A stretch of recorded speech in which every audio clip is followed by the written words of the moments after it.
வணக்கம். தீப மலையார் செய்திகளுக்காக செய்தி வாசிப்பவர் வித்யா. ஆடி மாத வளர்பிறை பிரதோஷ தினத்தை ஒட்டி உலக பிரசித்தி பெற்ற அண்ணாமலையார் திருக்கோவிலில் உள்ள பெரிய நந்திக்கு சிறப்பு அபிஷேகம் மற்றும் ஆராதனை. ஆயிரக்கணக்கான பக்தர்கள் பங்கேற்ற சுவாமி தரிசனம். பஞ்சபூத ஸ்தலங்களில் அக்னி ஸ்தலமாகவும் நினைத்தாலே முக்தி தரும் ஸ்தலமாக விளங்கக்கூடிய திருவண்ணாமலை அண்ணாமலையார் திருக்கோவிலில் உள்ள ஆயிரங்கால் மண்டபம் அருகே பெரிய நந்திக்கு ஆடி மாத வளர்பிறை பிரதோஷம் நேற்று மாலை வெகு விமர்சையாக நடைபெற்றது. பௌர்ணமி மற்றும் அமாவாசை வரும் 2 தினங்களுக்கு முன்பு மகா நந்திக்கு பிரதோஷம் நடைபெறுவது வழக்கம். ஆடி மாத வளர்பிறை பிரதோஷ தினமான நேற்று அண்ணாமலையார் கோவிலில் உள்ள பெரிய நந்திக்கு அரிசி மாவு, மஞ்சள் தூள், அபிஷேக தூள், பஞ்சாமிர்தம், தயிர், தேன், பன்னீர், இளநீர், சந்தனம், விபூதி மற்றும் பால் ஆகியவற்றை கொண்டு சிறப்பு அபிஷேகம் நடைபெற்றது. இதனைத் தொடர்ந்து பெரிய நந்தி பகவானுக்கு அருகம்புல், வில்வ இலை, சாமந்திப்பூ, மல்லி, கனகாம்பரம் ஆகிய வண்ண வண்ண மலர்களால் மாலை அணிவித்து சிறப்பு அலங்காரம் செய்யப்பட்டு பஞ்சமுக தீபாராதனையும் நடைபெற்றது. பிரதோஷ தினத்தின் பொழுது நந்தி வர்மனை வழிபட்டால் நினைத்த அனைத்து காரியங்களும் நிறைவேறும். திருமணம் ஆகாதவர்களுக்கு திருமண பாக்கியம் கிடைக்கும். குழந்தை பேறு இல்லாதவர்களுக்கு குழந்தை பாக்கியம் கிட்டும் என்பது ஐதீகம். நேற்று நடைபெற்ற ஆடி மாத வளர்பிறை பிரதோஷத்தினை ஏராளமான பக்தர்கள் நேரில் கண்டு அண்ணாமலையாருக்கு அரோகரா கோஷம் எழுப்பி சாமி தரிசனம் செய்தனர்.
மூலிகை சஞ்சீவிகளும் வெளிப்படக்கூடிய அற்புத காலம் இந்த ஆடி பௌர்ணமி.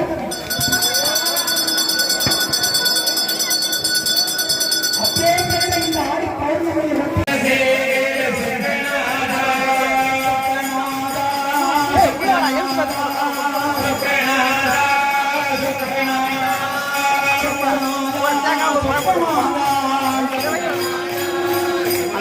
சத்தமாமா சத்தமாமா தேவாய தேவாய தேவாய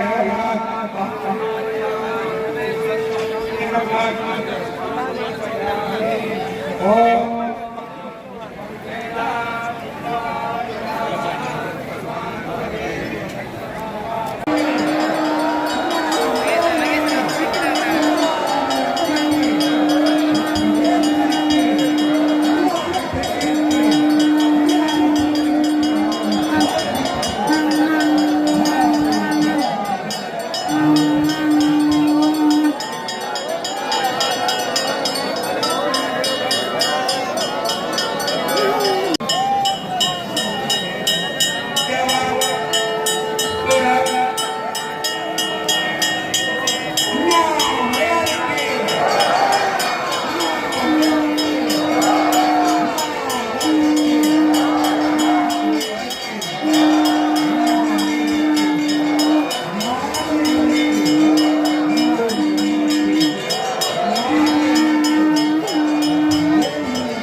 மாணவர்களும் இங்கே நமக்காக கருணை குறையை பிடித்து குழந்தைகளுக்காக நாம் பிறவி கடனை தீர்த்து கிடைக்கிற அண்ணாமலையான் அனுகிரகத்தினை வழங்கிக் கொண்டிருக்கக்கூடிய அற்புத வேளையில்